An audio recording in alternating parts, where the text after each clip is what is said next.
NFL Week 11 Sunday Night Football just wrapped up. Let's take a look at Week 10, which was last week. Seattle, they won 23-17 over Arizona in overtime. A wild game. The Seahawks, a lot of people saying, not as good as the record shows. Russell Wilson, 55 pass attempts in this game, the most this season by an NFL quarterback. Tyler Lockett with the touchdown in overtime for the win. Carson Palmer, not a bad day either. Larry Fitzgerald having a good day receiving.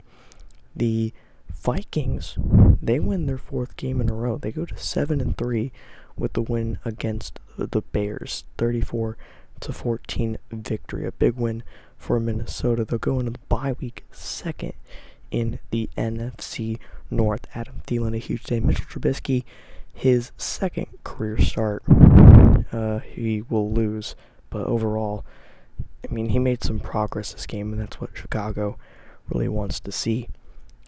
Baltimore, they beat Cincinnati 20-16. A very defensive game in the first half. Then there was some scoring in the second half. Joe Flacco and Andy Dalton both not with the best of days. It was really windy in Cincinnati, so the aerial attack was kind of difficult for both teams. But A.J. Green, the leading receiver on both sides with 87 receiving yards.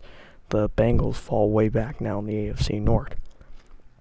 The Bills win in a cold day in Orchard Park, 24-6 over the Colts. Buffalo, they go to 5-4 with the win over Indianapolis. The Colts, though, Jacoby Brissett didn't have a bad day at all. This guy looks really consistent for the Colts. Tyrod Taylor, pretty consistent as well. The only issue was the turnover, but other than that, the Bills, I mean, they look really good. They look like a playoff team this year, so watch out for the Bills. The Raiders hold off the Falcons just like they did last year.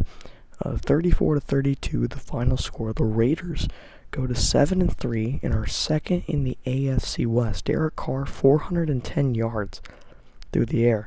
The Falcons have now lost 2 in a row and fall to 6-3, but they still lead the NFC South thanks to their win over the Saints. But they play a tough Panthers team next week, so they might have to watch out for that. Speaking of the Saints, they put up 51 on the Buccaneers, the second team to put up 50 points on an opponent. But the bad news, Jameis Winston goes down with a shoulder injury on the third play of the game. Ryan Fitzpatrick came in and didn't do too bad, but Winston will miss the rest of the season. But the Saints offense was clicking. They go to 6-3 and are tied for the lead in the NFC South.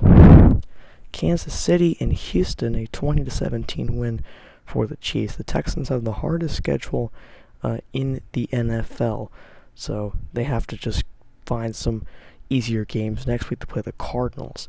But the Chiefs, their offense didn't look too good, ironically. The rushing game with Kareem Hunt was slow. Their passing game wasn't too good. The Texans held them for a while, but then the Texans' offense couldn't go down the field and score. The Packers win 24-14. They beat the Jets. The Jets were actually challengers for a while in this game. McCown threw a pick, but he was still accurate on the day. Aaron Rodgers looked good as well. The Packers finally put up more points in the second half than they did the first half.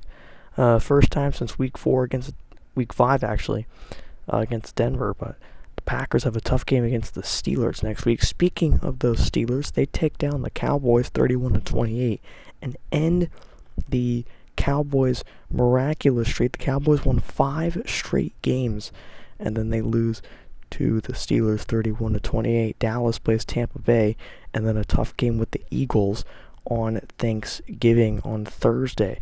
We'll be able to show highlights from that game. The next game, the Dolphins and the 49ers. The 49ers were set to play upset, but the Dolphins take them to town 30-17.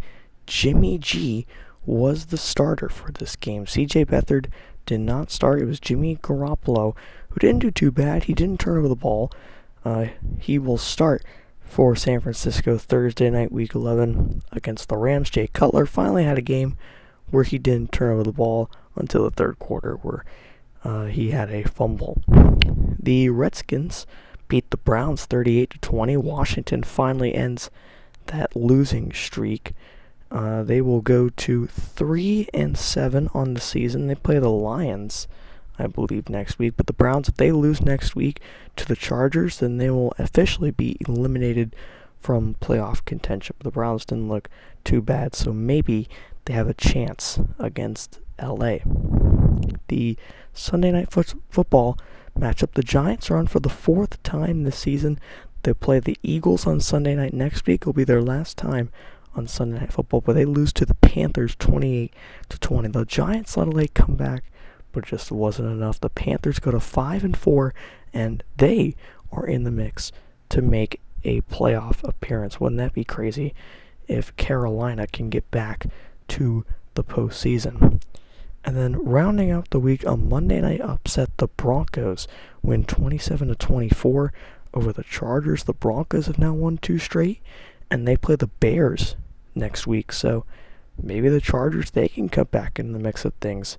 But Phillip Rivers with a late interception sealed the game for the Broncos, who didn't look too bad. Their defense looked very good, so who knows? Maybe this will be a team further down the road that can make some progress. On a bye week, the Rams, Eagles, Titans, and Patriots, all good teams, but they'll be back for week 11, and with some pretty hard matchups for all of those teams.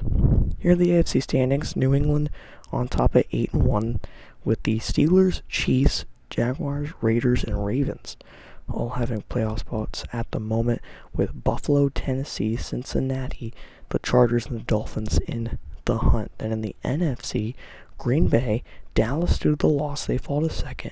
Seattle, Atlanta, Philadelphia, and the Vikings, that should be 7-3, excuse me for my mistake, but they have the playoff spots with the Saints, Rams, Panthers, and Lions in the hunt. This is American Sports Coverage, signing off.